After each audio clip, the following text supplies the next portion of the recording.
Hello, everyone. My name is El Shaddai. I'll be your moderator for today.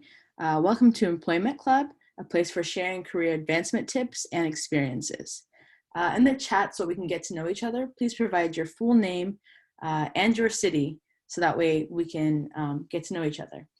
These weekly employment clubs happen every Thursday at 7 p.m. Eastern Standard Time. And the number that you see at the bottom there is the Zoom number that you can enter to join. We thank everyone for joining with us today, and we encourage you to share this event with your friends and family. Our generous sponsors for today's event are ICAT, Sikate, Impact, and AD Solutions, which we'll be talking more about later. First, the webinar host for today's event is Community Career Promoter, whose mission is to inspire you to achieve your highest human potential. With Community Career Promoter, you achieve a decent quality of life, you contribute to your community, and you are a positive force as a global citizen. Community Career Promoter engages the best talents for the common good, is inclusive, and serves all people and connects people with their local resources. If you have any questions or are interested about Community Career Promoter, we encourage you to visit the website, which is communitycareerpromoter.org. Now, a very important message from Community Career Promoter. We'll have Gabe Hamda telling you a little bit more about Community Career Promoter and the American Job Center. Gabe, you can take it away.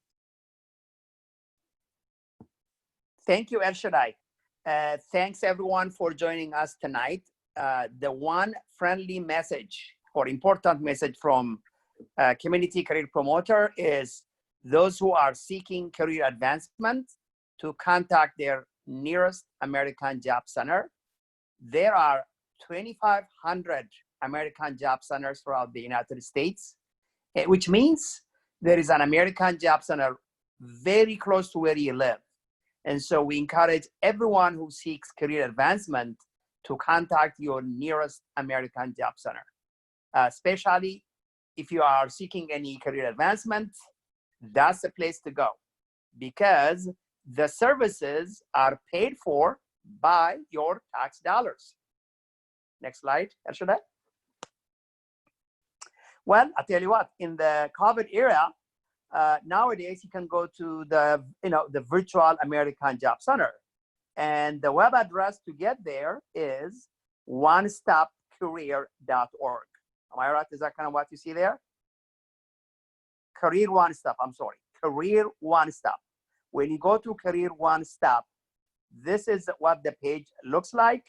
And at the center, you enter your address or your zip code, and it will show you the nearest American Job Center that you can visit or you can get services from.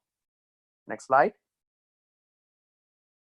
When you visit the American Job Center website, there is so much you can do. One of the things you can do is to have a self-career assessment, like, your career interest and the career options that are available. All these services are paid for by your tax dollars, so you might as well take advantage of them. Next slide. Also on this website, you will find out the many, many, many free and low-cost training opportunities for you to get your certification. So there are just so many resources that are available to you at the American Job Center that is physically available as well as the one online.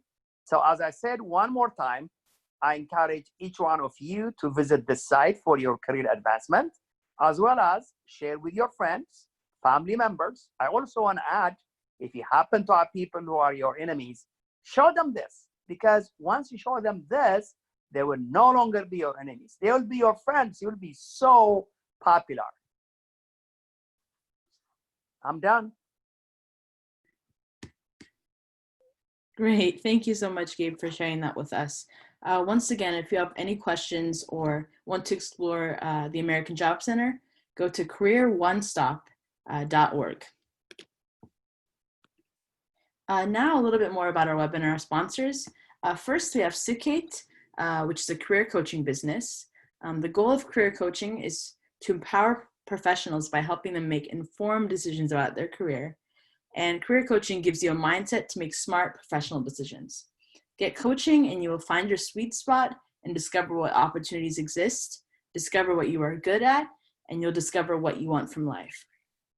If you have any questions about Sikkate, we encourage you to go to the website or contact Marta Nagash at this phone number and this email. Our other sponsor for today is ICAT Consulting.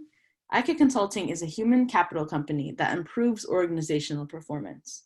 ICAT services include customized training, contact staffing, and outsourced services, and cybersecurity services. If you have any more questions about ICAT or want to learn more, please visit the website at www.icat.net or contact Gabe Hamda with this phone number and this email. Additionally, we have ID Solutions. ID Solutions is an affordable website design and development website that helps to provide graphic design and online marketing services. ID Solutions services include website development, print and online promotion materials, and online marketing and advertising. If you have any questions about ID Solutions, you can visit idsolutions.com or contact Wukianos Teshagar at this phone number and this email. Now, before we get started, we have some webinar tools for you that we recommend you use. First, we encourage you to be aware of your mute and your mic button. Sometimes it can randomly toggle back and forth, so we encourage you to make sure that your mic is muted at all times for audio quality purposes. Except for when we get to our Q&A portion, which in that case, if you have a question, we invite you to use your mic. Additionally, we have the chat box option, as you can see right here. If you have questions, comments, agreements, disagreements, feedback, anything that you would like to say, please share your thoughts with us in the chat box. It helps us improve this event, as well as be able to answer the questions that you have for us. And lastly, during our designated Q&A portion at the end, we encourage you to let us know that you have a question by using the raise your hand option, which you can access by going to the bottom of your screen, clicking the participants button, and looking for this hand icon that you can press, and we'll answer your question from there. And may I just give a comment on the previous slide, if you don't mind? Yes. I just want to say, Elshadai, thank you so much for giving me this opportunity. I want to tell everyone that I want to say a Chinese proverb. The Chinese proverb is, what I see, I forget. I think that's what it is. I think what I hear, I forget. What I see, I remember. What I do, I know. So the more you chat, the more you ask questions, the more you are engaged, the more this becomes your second nature. So based on that Chinese proverbs, I want to encourage you, we really encourage you to give us comments, questions, anything you want to say. It really makes our day. Not only does it make our day, it also improves your level of understanding of what we are sharing. Thank you.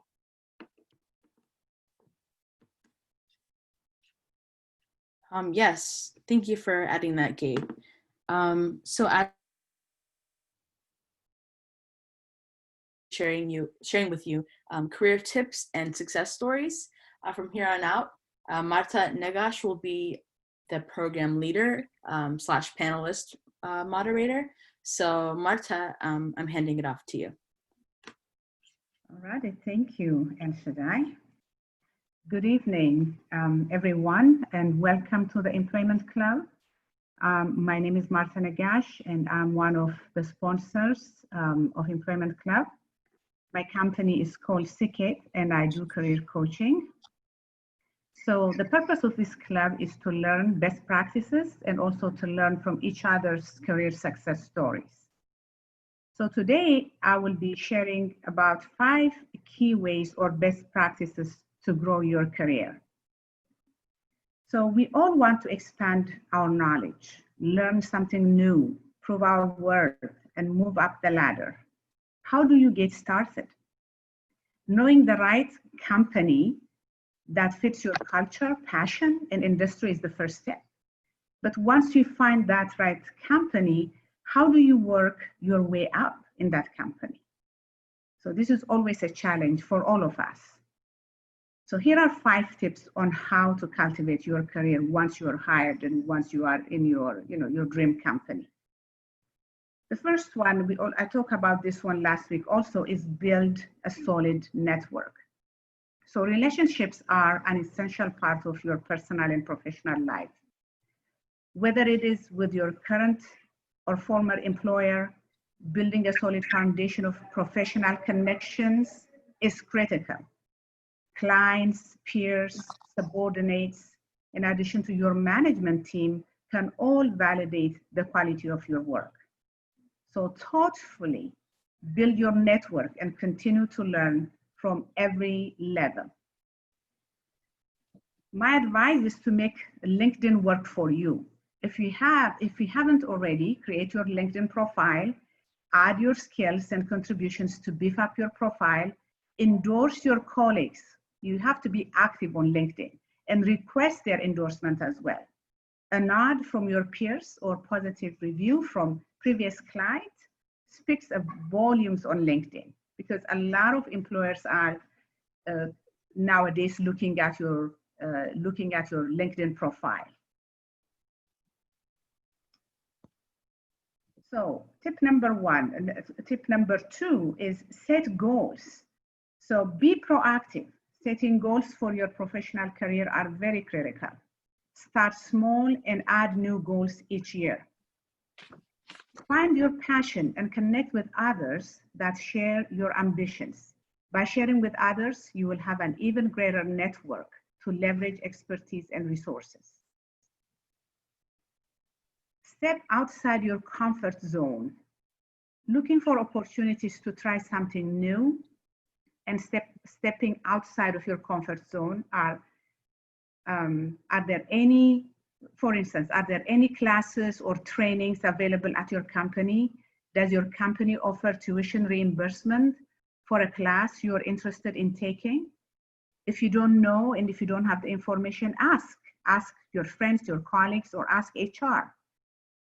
When you have a passion for growing your career, take a shot at on stretch assignments. Stretch assignments, whether it is contributing to an additional project or taking on a whole new role, this stretch assignment will add to your skill set. It gives you exposure to other people in your company and allow you to gain insight into the expectations and daily work associated with a different position. So here are some other stretch assignments to give you more tips. You can maybe volunteer to manage a volunteer intern program. You can execute a new important company project. You can participate in the company's strategic planning process, or turning around a failing project, volunteering, department project or operation project, or organizing and leading an important company event and meetings will be a way for you to do stretch assignments. The next step is seek out a coach or a mentor. So a coach or a mentor is not your supervisor. I just want to underline that. A coach or a mentor can be a person that is in or outside your organization. They should be a trusted advisor that can help guide you to the next stage of your career. Identify who that person is in your life and see if they are interested in committing to your growth. You can have more than one coach or mentor. Keep in mind, it should be someone that can help you develop your personal and professional skills. Consider a person that is in a current role that you would aspire to, or a person that can support your professional development in preparation for the next step. Be receptive of feedback, which is very important. Look at any constructive criticism as positive. Remember, your coach or your mentor has your best interest at heart. So be open-minded when listening to their suggestions. This can have a lasting positive effect on your relationship with them and help you identify talents in yourself that you may not have previously realized. So I said constructive criticism. So I'm going to give you an example of what that looks like, especially if you are a manager or a supervisor or a coach or a mentor. How do you give constructive criticism? In many cases, sorry, hold on for a second. So in many cases, employees who are perpetually late or absent have difficulty self-organizing and may already feel embarrassed. So if you are a manager, resist focusing on the employee as a problem. Instead, call attention to the issue and help redirect by focusing on the effect that tardiness or absenteeism has on employees' ability to excel in their day-to-day tasks. So this is how it should go. Hey, I noticed you weren't in our last few morning meetings. I'm concerned that you may have missed some important information and that it will be difficult for other team members to sync up with you. I would like to take the time to go over what you missed now. Then let's work out a plan together so this does not continue to happen in the future. So this is the way you do constructive criticism. It's not like, taking a hammer and, beating the employee up, you're late every day, but just turning it around so that it is to their benefit to be here on time, and they're going to miss out if they don't. Okay, so the next step is take the leap. Are you ready to grow? Sometimes you need to take the leap and find out. But before you do, make sure you can land on your feet. Have you excelled in your current role? Have you grown to your full potential? If you answered yes, it's time to move on to the next stage of your career. Before presenting your interest to your manager, prepare to reference any positive comments from others about your performance to solidify your next move. Include any past performance evaluations to add credibility. Most of the time, we say we're ready for promotion when we do our jobs immaculately, but it's not that, because the company is paying you to do your job. But doing above and beyond is what gets you the promotion. If you have truly mastered your current role, then moving into a larger or a new position will seem like an obvious next step. In speaking with your manager about your next move, ask what tools you will need to succeed in the next role. So when looking at the big picture, plan effectively, build relationship, and execute a growth strategy with guidance from your manager and your mentor to progress to the next stage in your career. By executing strategic goals, a new path to success will unfold. By implementing these steps, you can significantly impact your growth opportunity and change yourself to reach the next stage in successful career. So how does this look like? How is the next step going to look like? So don't expect this to be a straight line. If you can visualize a metro map, we are in DC and we all take metro to go to DC and any other places in the DMV area. You have seen the metro map posted there with the green, blue, and yellow lines and green lines. That's your career, progress or way can look like that. It's never a straight line. So if you can visualize a metro map, career path can be like that. So don't worry about the twists and turns that we experience in the way. Focus on your goal. So those are the 5 steps. Hopefully that you will remember them, and then we're going to emphasize it in the next section when I'm going to do the interview with our with our Gabe Hamda. So now that we have covered some of the key points, it may trigger you to remember a time that you have to do one of the above or something similar in order to progress in your career. So I'll open the floor for you to share your experiences. It doesn't have to be all of them. If you have experienced one or two of these things, I will open the floor for you to share. If not, I will go to my interview with Gabe, and then we'll see how many of these things that Gabe have used or encountered in his success career stories. So I'll pause for a few seconds to see if there are volunteers who want to come forward to share their experiences. Any takers? There is no right or wrong answer here. It's just your experience. Can I ask a question? Do you mind to repeat the 5 points again, like with the number 1, 2, 3, 4, 5? I got it a little bit mixed up on my notes. Okay, the first one is to build a solid network. Thank you for asking that question. The second one is set goals. The third one is step outside of your comfort zone. The fourth one is seek out a coach or a mentor. And the fifth one is take the leap. Thank you. You're welcome. Any other questions, comments? Thank you for asking that question. Okay, Gabe. So let's go to the interview, and then I will pause in between and to see if somebody has same experiences as you, and if they're willing to share, then we can open the floor to them as well. So my first question to you is, Gabe, what are the best career advice that you received from others during your career? Thank you, Martha.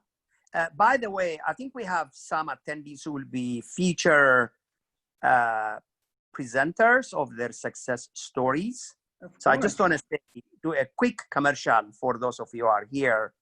So there are, if Martha, with your permission, I hope I don't get punished for this. So hopefully there will be no punishment. There will be a reward. I just want to say for those of you who will be future presenters, you'll be given these questions so that you prepare your success stories. And by you sharing your success stories, we can all learn. I cannot wait to learn from your success stories. And tell you what, I have some very, very juicy success stories. And let me begin with the first one that Martha just asked. So the question is, what are the best insightful career tips that I received from others in my career? So I have 4. I'm going to give you the top 2. If time permits, I can do the other 2.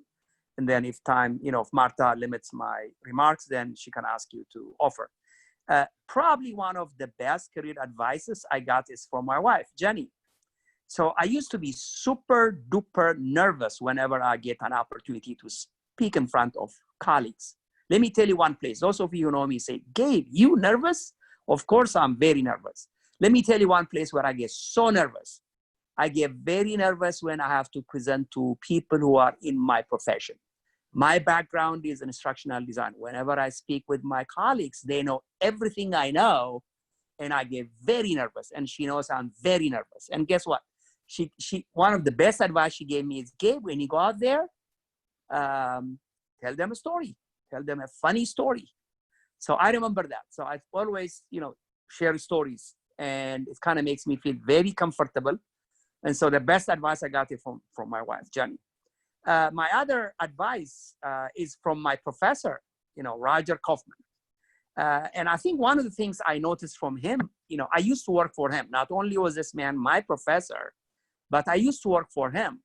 So when I got a job working for the Florida Department of Transportation, I had an opportunity to hire him, or to hire, he had a consulting firm, and I hired him.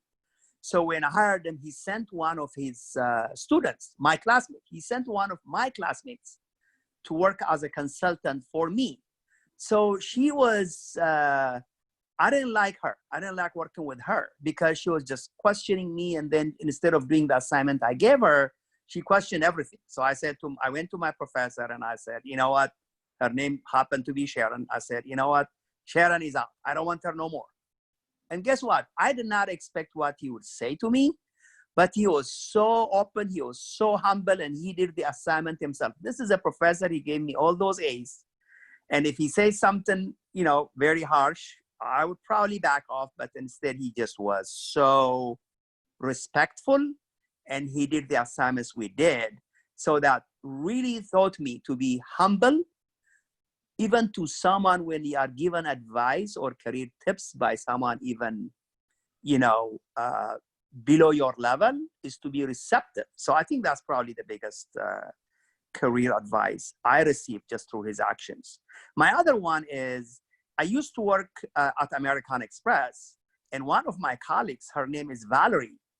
And one of the things I got from Valerie was, when we work together, people come to the workplace with so many issues, with their family, with their cat and house and whatever it is. And guess what? She was always busy helping, solving, providing resources. So I remember my brother, Eob, saying, hey, tell the problem solver, this issue or that issue. So I think from her, when you are helping your colleagues, your colleagues will be available to you. So the point is, when I'm at a job, I'm not there not only to do my work and keep my eyes closed and my head down and come back. It is to be, I am in a community, is to help the people around me be successful. So Martha, if you want me to stop, I can stop here. Yes, please. Okay, I'll stop right here. Thank you very much, Gabe. Those are very good tips, and it aligns to the 5 tips, one of the 5 tips that I shared. So in order to grow, it's not only doing your job. And when you help others, and when you contribute and volunteer, as Gabe was doing, and doing above and beyond, everybody else notices. So don't think that it is too much, or, I'm helping this person, I'm helping that person, but you really are helping yourself. Because when there is a promotion time and, your manager is asked to write a justification, for justification for your promotion, it's going to be very easy to do so. Because everybody has seen you, you are building allies as you're doing these things. Thank you for sharing that, Gabe. So the second question, what are career lessons you learned the hard way? Wonderful, thank you. One day, I was doing a presentation, as I said, to people in my profession, and we were in a panel of 5 people, and we're all sharing, our career successes. I just decided at times to share some of my embarrassing moments, some of the times when things didn't work out. Do you know I got the most compliments because none of us live a perfect life. We all live, sometimes things work for us, sometimes things don't work for us. So I just have plenty of those stories. Probably one of the things I learned the hard way is, whenever I'm in meetings, I'm very curious. I'm a very curious person. And, I ask questions. I still ask questions, and I'll still keep asking questions. But I used to ask very mean questions. I used to ask rude questions. I used to ask questions that would put the speaker on the spot. I used to ask questions that the presenter would not even know the answer. I used to be so mean. And so anyways, I said that twice. I got dinged. One time, one of my professors, we were part of a team, and we used to consult with the Department of Education of Florida. And I used to ask these questions. I used to ask the client. And one day my professor called me on a side and said, Gabe, from now on out, you are uninvited from this project, meaning you are removed from this project. That was, it hurt at the time, but it was so right. From that time on, I started to kind of back off, And more recently, I think maybe as recently as 3 years ago, I was in this huge meeting. And there was, some, big CEOs and everyone is speaking. And I just, I had one of those moments. I had one of those smart alecky questions. I just was tempted to ask. And the question was really put the speakers on the spot. It made them look so bad. And one of the women who I don't even know, she came to me after the meeting and said, Gabe, what is your purpose in asking that question to put those people on the spot? So those are things I learned. And now whenever I go to places, I'm still curious, but I ask kinder, gentler questions that make the people who are speaking look fantastic rather than making them embarrassed. So that's one lesson I learned the hard way. Thank you, Gabe. That is a very good insight. You know, we're not saying don't ask questions, but be kind, you know, not disrupting the meeting or not disrupting the project team, but actually asking questions that add value and empower the people is good, because otherwise that's going to be taken like a negative performance. So you just have to watch out. Now, Martha, Okay. let me add one more thing. Let me kind of say it differently. Okay. I think maybe one of the habits I used to have Mm-hmm. is to openly argue either the speaker or my boss, openly argue. I think that is one behavior that did not serve me. Now, instead of arguing, I watched one of my colleagues, and her name is Catherine. Some of you may know Catherine. And she and I would go to meetings as recently as 3 years ago, 5 years ago. And Catherine always speaks about, if someone speaks, she would speak about things she agrees with instead of things she doesn't agree with. And I always spoke about things I did not agree with. And so that's what I just changed from focusing on things I don't agree with to focusing on things I agree with. Hopefully that will kind of be very sharp. Yeah, and also the opposite of that is not saying anything in a meeting also. Sometimes, it's just to add, it creates a perception that when you don't participate in meetings, people assume that you don't know. But you might be shy. You say you were thinking excellent questions. That's why sometimes leaders are prompted to encourage introverts, meaning introverts, people who don't want to speak up in meetings and stuff, ask questions. So Martha or Gabe, what do you think about this? So that way, when a person is asked, they will be able to add to the meeting. So thank you for sharing that, Gabe. My third question to you is, what are your career milestones? If you can tell Thank you, Martha. Thank you. Let me answer that the way I understand that question. Mm-hmm. Career milestones are kind of like the phases of my career. So I kind of divide my career in 3 major milestones. There was a time in my career where, for whatever reason, if things didn't go well, I always blamed the boss. I mean, you heard about people who say, hey, the boss doesn't like me, the boss is racist, the boss is sexist, all kinds of things. So I had my share of complaining about the bosses, okay? So there was a phase where I was just a complainer about my bosses. As a matter of fact, I made it a habit in 2-3 jobs I had early on. I went over the heads of my bosses. Can you believe that, Martha?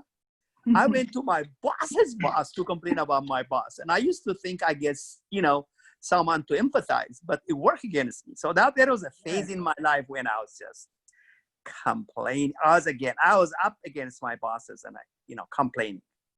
And then I think there was another phase of my career where, I was just cutting corners. I was not really doing the absolute minimal. I did absolutely the minimal, okay? So that was another phase. And, when I did not get promoted and other people, who even I hired get promoted 3 levels above me, it's easy to say, hey, I'm this, because I'm Ethiopian or I speak with an accent. That's not true. I just did not contribute. I did not have a good work ethic, I tell you. Then I think something just flipped, And so I think I got to a point where I was a contributor, and then I was even contributing in the community where I lived. So kind of those are my phases, from a complainer in chief to, you know, the guy who did the absolute minimal to a guy who contributed. So I kind of went through phases. And so I'm kind of like in that last phase where I'm doing the very best to contribute as opposed to complaining or as opposed to doing the very minimal. So that's my story, Martha. Okay, thank you. Thank you, Gabe. So something that I would like to add from my experience here is, you know, we have to remember that our career is our career. It is, we are in control of it. So when Gabe said he's complaining to his manager, whatever, the manager is there to help you. But you have to have your own strategy, your own thing of where you want to go. The manager will help you or achieve your goal or when you want to go, and they will help you.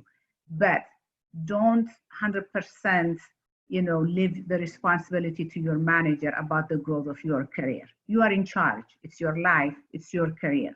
So you have to think about that. Where do I want to go? And presenting that to your manager. And complaining usually, as Gabe said, it doesn't work. But it doesn't mean if you are not treated well, there are other avenues that you can take that to an HR or to another person, you know, who can advise you and who can, you know, because workplace harassment or workplace other stuff can happen. We're not saying that you shouldn't complain if something is happening to you, but in this case about your career, you should take it under control, and you are in control of your career. The fourth question to you, Gabe, is what actions led you to secure jobs? Jobs meaning it can be a promotion within a level or even different jobs during your career. Yes.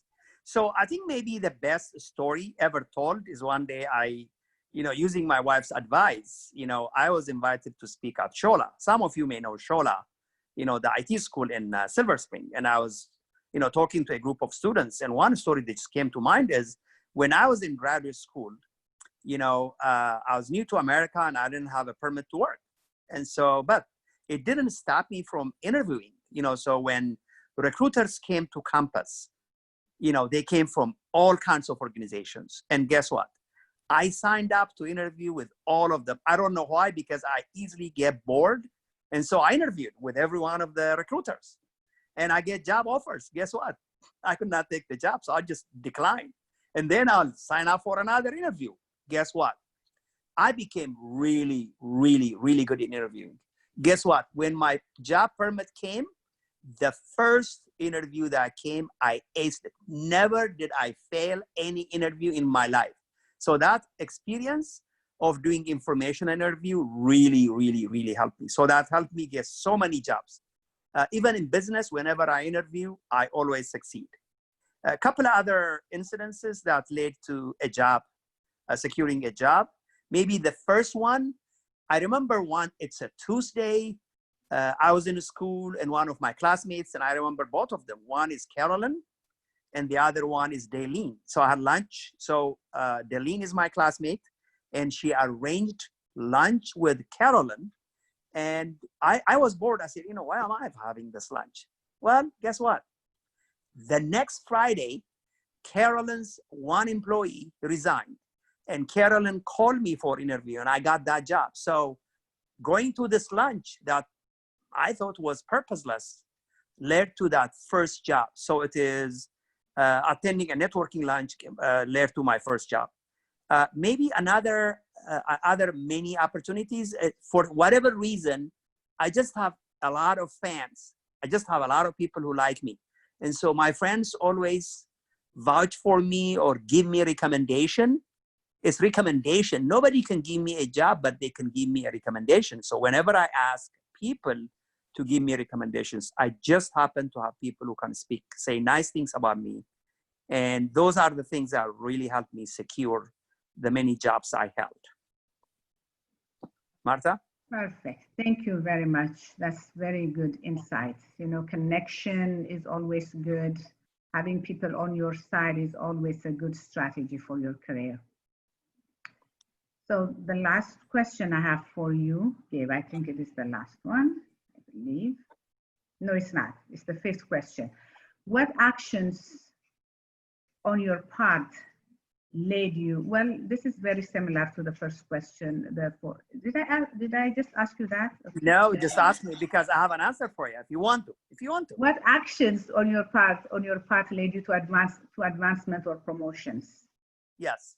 Yeah, I see there is a difference for me between advancements and securing the job for the first time. Exactly. Yes. Yeah, so this is advancements. I think maybe the one thing I point to is I used to have this boss. I'm not going to mention her name because who knows, she may be somewhere. She is the meanest human being who ever walked on earth. She is just so mean. And I think there were like 15 of us who used to report to her. 15 of us. And she used to have a meeting every Monday morning. And So she's Gabe, a project manager. Sorry Yes, for interrupting, but it's 7:47, so we want to give at least 5 to 8 minutes to participants to ask questions. I can So start. make your story shorter. No, just make it concise if you can. Okay, I'll keep short. So, she used to come Monday mornings and ask for volunteers, and nobody volunteers because she's so mean. And I always say yes, because at the time I was preparing to start my business. And these are project management related assignments. And I always said yes. And whenever I say yes and I do the assignment, she's never thankful.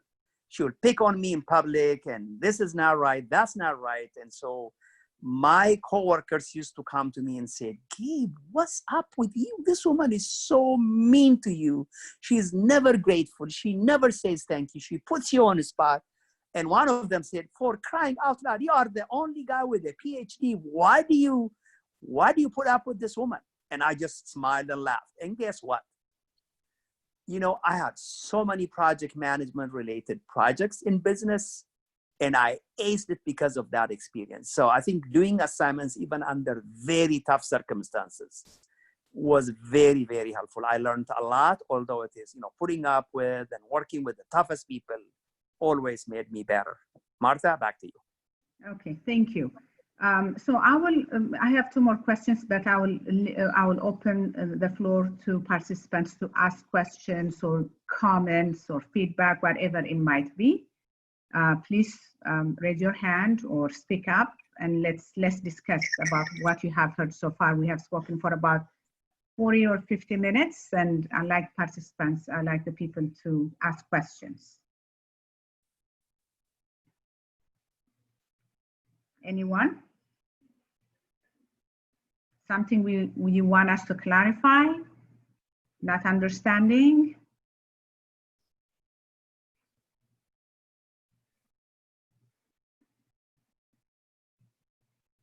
It's so quiet.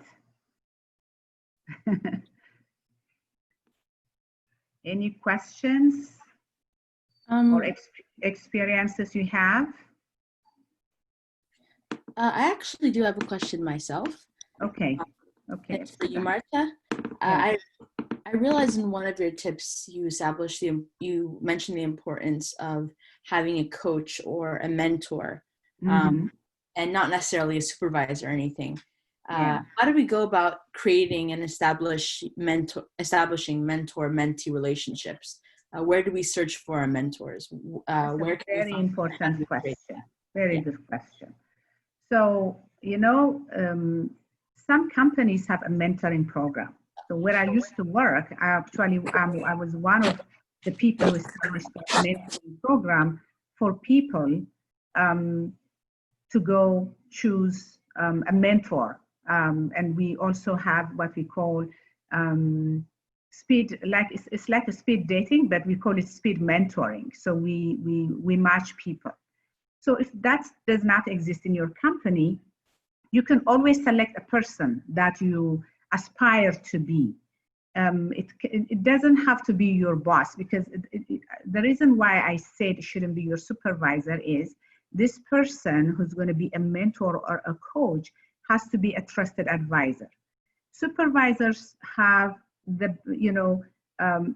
are going to evaluate your performance, so they cannot be a mentor or a coach, but they can be a mentor or a coach in terms of your own performance. But if you want to be very open, and candid about what you're struggling in, you have to find that other person who's a trusted advisor. That's why it's called a trusted advisor. He's not going to share this information with anyone in the company, what you're struggling with and everything. So you just look around and choose a person that you really admire, or you wanted to work in, you see a manager in another department or in another division where you really aspire to be like him or her, and then connect with her and say, can you mentor me? And it doesn't have to be one person.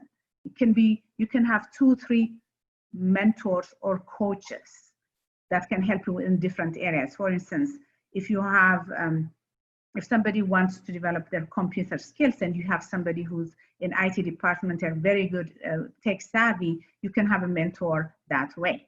You can have also another person who can help you with emotional intelligence. Emotional intelligence means how you get along with your coworkers, how you present yourself at work. You know, knowing technical skills is not enough in today's work environment. You should be able to work with multi-generational employees, somebody who's in the retirement age, somebody who's very young, somebody who's in between. So you have to know the savvy. You have to be savvy in relationship building, and then finding allies everywhere. So that's why I said it's not a supervisor, because a supervisor will manage your work and your performance. So when you sit for your performance, she's going to tell you, you know, El Shaddai, you're good in this, and that, and I want you to improve this, and that.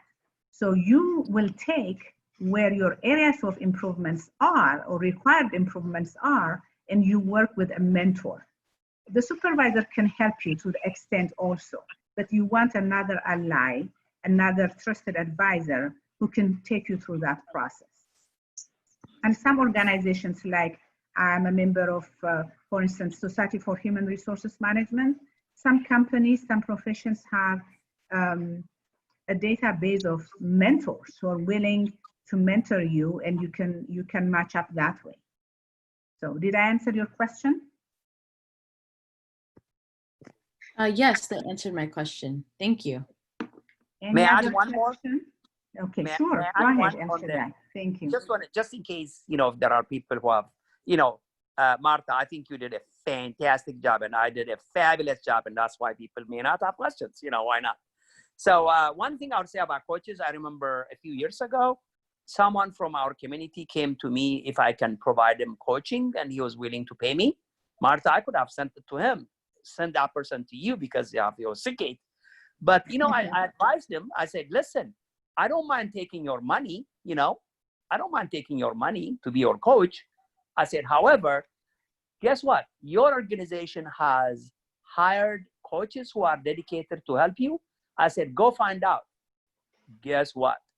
He went and found out there are dedicated hired coaches, and he was able to get that coaching in the company. So this point is, if you work for a large corporation, find out. A lot of people don't know what resources are available in their organization.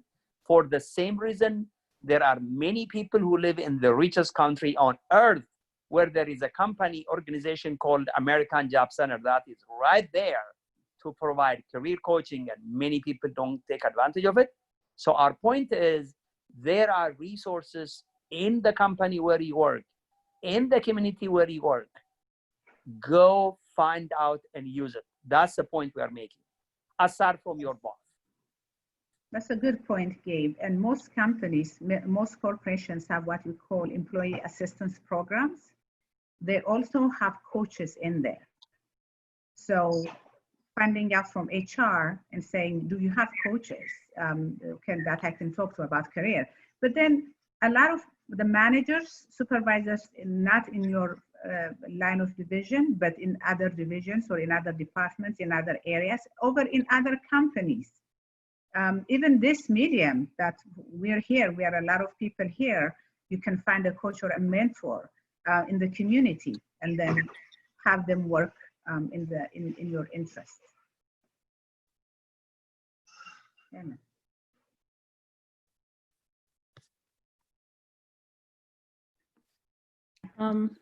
El Shaddai, your next question? No, I really like what you said, especially about finding allies everywhere. I like that, and I think that's something I definitely will use moving forward. And I mentioned, I remember Gabe mentioned talking about kind of making opportunities, that out of taking every opportunity you can when he was talking about working with uh, extra mornings with his boss. What other, besides that, what are other ways that we can kind of seize extra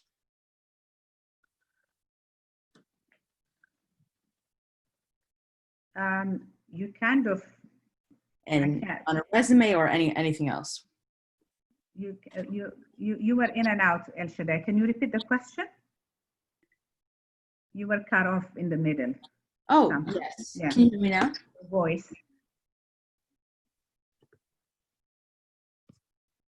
Can you hear me now?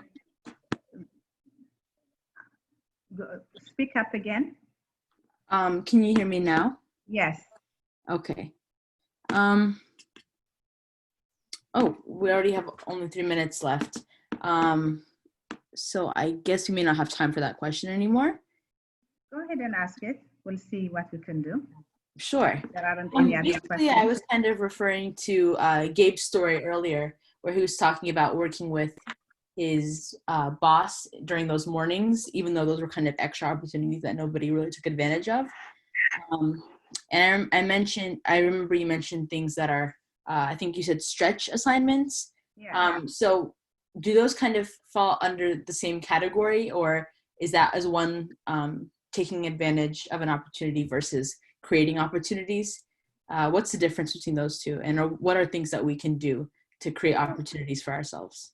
There are no differences, as long as you're working. If it is a supervisor and they say they need help with such things, and volunteering and working with that is good. That's a stretch assignment also. Or sometimes people ask, there are, projects or even employee meetings. Can somebody organize this employee picnic, or can somebody organize this and that? The more you participate out of your division, your department in the company, the more people you will know, the more you network. And in a way, you're kind of showcasing yourself to other people. So this is what we call, this is 360 feedback, we call it. So when somebody is, proposed for promotion in the company I work for, we kind of do a 360 review. What we say is, it's not only your boss who's going to promote you and your supervisor, and he will be going around and asking the people that you work with or you work for. For instance, if you are in finance and you have interaction with HR, or you have interaction with the marketing department or with the IT department or whatever it might be, your boss, your supervisor can call all those departments and say, so work with you. El Shaddai worked with you last year. What do you think of her performance? How is she relating with you? Things like that. So if you volunteer across the company and you work with other people and you're open to help, that will always add, to your benefit. Yes, promotion is really about doing your job right and doing above and beyond. But these other things, I'm not saying these other things are not the only thing that get you promoted, but it will add to your advantage. Of course, you have to do your job first. Another thing I wanted to emphasize is doing your job right is not the only thing that will get you promotion. If you get your job, to the satisfaction of the supervisor and everyone else, that's excellent and good, and that's why we're hired you for, and we give you money for that. But if you do above and beyond, you're already performing at a higher level, at that next level, it's a given. When the promotion comes and they were asked, who do you want to promote this year? We have a budget, da-da-da. Your supervisor will say, I want to promote El Shaddai, and you just fit in. The discussion is going to be very easy. So, may I just give one quick comment, please? Sure. With your permission, El Shaddai and Martha, since you are running the show. I just want to shout out to 3 people. Number one, there is Jerusalem in the room, who is the managing director of Career Promoter. Okay. She is an excellent example. She is an excellent example of everything that Martha just spoke about. So her volunteer with Career Promoter, she, every Saturday, every weekend, she makes a time to publish the Career Promoter newsletter. I hope when you receive it, you read it, because Jerusalem worked so hard for you to get it. And guess what? I don't care what job she applies for. She's going to ace it, because we're going to give her a recommendation. So sometimes the work you do in the community would count, because, like Martha, take Martha. Martha is looking for director of HR. And by the way, if any of you, wherever you work, whether you are at Cornell or whether you are IBM or the US government, if they are looking for director of HR, Martha is the one. Why? She is doing this. This is considered a stretch assignment. She is managing the employment club for Career Promoter, and she's not being paid for it. So this is one way to showcase. Guess what? The recording of this webinar is Exhibit A for Martha to showcase. She's just not sitting and waiting for that job to fall on her lap. So I'll just say in closing, those of you who are looking for promotion or jobs, if you are just sitting and waiting for a job, it's not coming your way. Volunteer somewhere. It doesn't have to be with Career Promoter, although we love for you to do it. Anywhere, volunteer. It will show up in your promotion. It will show up in your job search. Thank you. That's the best commercial I heard. I'll pass it to you, El Shaddai, to close out. Great. Thank you so much, Marta, and thank you, Gabe, for sharing your career insight with us this week. And thank you to everyone who joined us. We look forward to seeing you next Thursday at 7 p.m. Eastern Standard Time when these weekly meetings happen. Please feel free to invite your friends, family, anyone you can think of, anyone searching for a job. We'd love to have them. And if you'd like to join via Zoom, again, the number here is listed for you, and we thank our sponsors for making this event happen. We hope you have a nice evening, and thank you for joining us. Thank you. Thank you. Thank you. Thank you.